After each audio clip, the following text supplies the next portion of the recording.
खरोखर आजपर्यंत या 3 वर्षाच्या अगोदर त्यांचा प्रवास चुकला होता, पण 3 वर्षापासून ते योग्य मार्गावर आहेत आणि योग्य प्रवासावर आहेत आणि गुरुच्या सन्निधानात आहेत.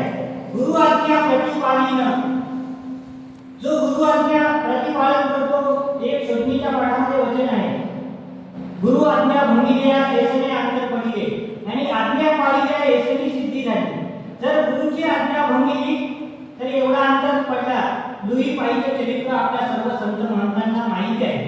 ग्रहस्थांना जर गुरु आज्ञा भंगली तर काय होते, किती अंतर पडला आणि सिद्धी आणि आज्ञा पाळल्याच्या नंतर कोणती सिद्धी होते हे जर आपल्या वास्तविक मंडळीला जर जाणून घ्यायचं असेल तर वेळेचा अभाव आहे. म्हणून तुम्हाला सांगतो, दीक्षा संपल्याच्या नंतर तुम्ही मला भेटा किंवा दादाला भेटा, आम्ही सांगतो तुम्हाला गुरु आज्ञेचा फायदा काय आहे. आता वेळेचा अभाव आहे म्हणून परमपूजनीय आदरणीय श्रद्धेय आजच्या या दीक्षांतीचे मार्गदर्शक, आता ज्यांना नुसते वस्त्र नाही वस्त्रासोबत महंती मिळाली आहे असे माझे इथे चिंतक जितेंद्रमुनी दादाजी जांभूळेकर यांना मी विनंती करतो आपला प्रास्ताविक व विचार व्यक्त करायचे.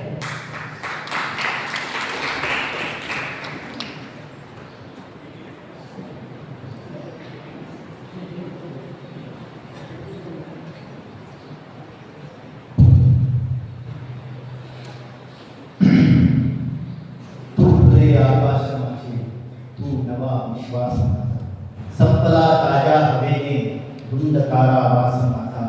जे मुखवटे पाहिले ते चेहरे होतेच कुठे, मी तुझ्या वांछून मागू चेहरा उदास माझा. राग स्वप्नाची जरी राहिली हातात माझ्या, का तुझे पाहून डोळे मोहरे संन्यास माझा, मोहरे संन्यास माझा. आज माझा सुद्धा नव्याने संन्यास झालेला आहे. हा संन्यास गुरुवर्यांच्या आशीर्वादाने, गुरुबंधूंच्या गुरुभगिनीच्या शुभचिंतनाने शेवटाला जावा ईश्वरचरणी करण्याची प्रार्थना करतो आणि माझ्या प्रास्ताविकाला प्रारंभ करतो.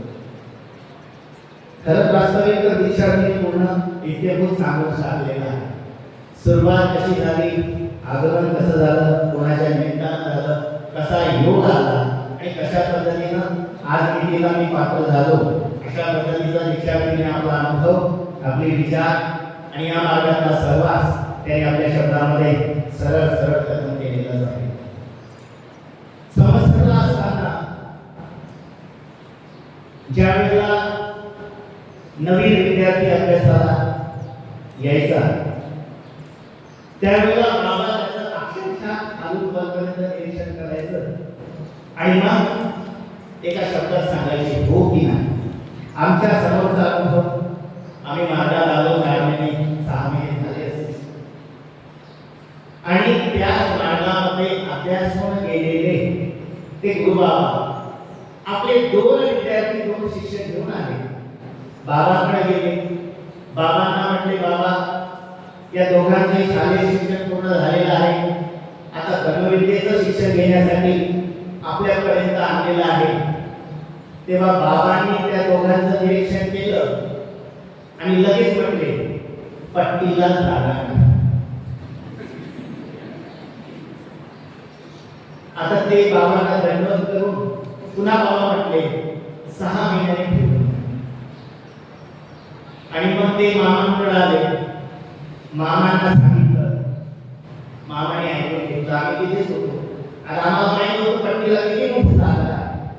आम्हाला मुलं पाहिजे होते व्यापाराला, कारण त्यावेळेला सायकलने कोपरगावला जाणे, जड व्यापार करणे आमच्या भयानक जीवावर यायचं आणि म्हणून आधी जर विद्यार्थी असते तर आम्हाला बरं असं म्हणून आम्ही विचारात पडलो, पट्टीला तर एवढी मोठी जागा आहे, बाबा प्लॅन द्यावा. आणि त्यांनी मामांना सांगितल्यानंतर मामा म्हणले ठीक आहे, बाबा म्हणतात ते करा. ते आले गेले.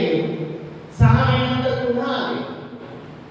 पुन्हा बाबांनी त्या दोघांना बघितलं आणि पुन्हा बाबा म्हटले पट्टीला जरा अडचणच आहे. आता मात्र ते गुरु बाबा त्याच बाबांकडे शिकून गेलेले, बाबांकडून अभ्यासून गेलेले, त्यांना पूर्ण यथास्थिती माहिती असलेले, त्यांना जरा वाईट वाटलं, मामांकडे गेले आणि मग पहिल्या वेळेला अनुभव ते बोलले नाही, पण दुसऱ्या वेळेला जे मनात होतं ते मामांकडे व्यक्त मामा म्हणले ठीक आहे, जरा एकदा पुन्हा बाबांना विनंती करा. ते पुन्हा आले, गयावया करू लागले. बाबा म्हणले बरं राहू द्या. आणि मग ते राहिले. पण पता नाही बाबांचं जे काही अवलोकन होतं ते चेहऱ्यावरच सुस्पष्ट बाबांना दिसत. आणि म्हणूनच बाबांनी असा सरळ सरळ निर्णय सरळ देऊन टाकलेला होता. पुढे पुढे ते राहिले, अभ्यासले. पण जो बाबांचा जो पहिला विचार होता तोच त्यांच्या जीवनात अंमलात आलेला दिसला. ना त्यांचं ब्रह्मविद्या पूर्ण झालं, ना त्यांना मार्गसेवा घडली, ना ते गुरुच्या सहवासात राहिले, ना ते गुरुकुळात. असं का झालं? ते पहिल्याच वेळा बाबांनी ओळखून घेतलं.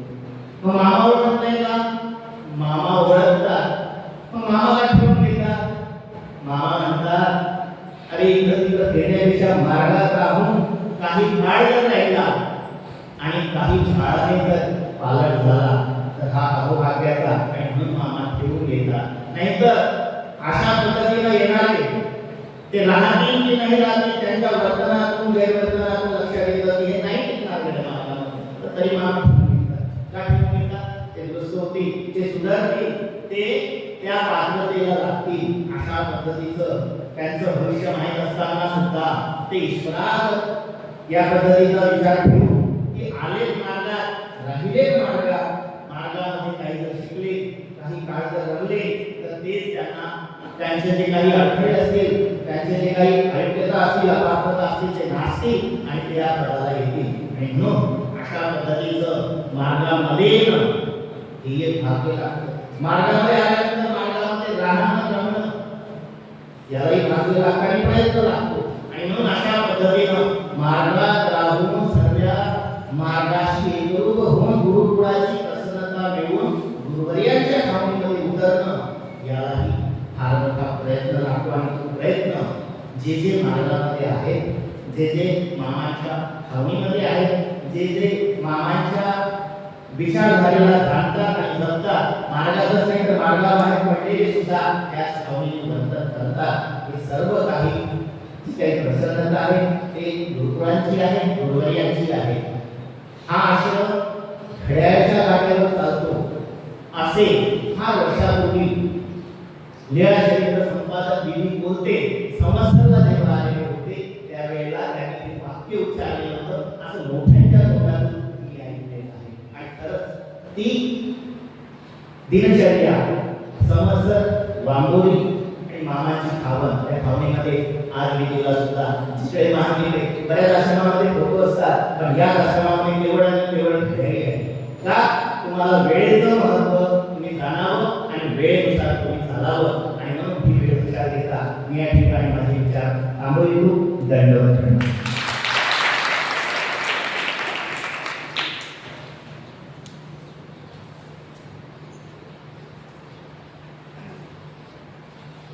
धन्यवाद दादाजी.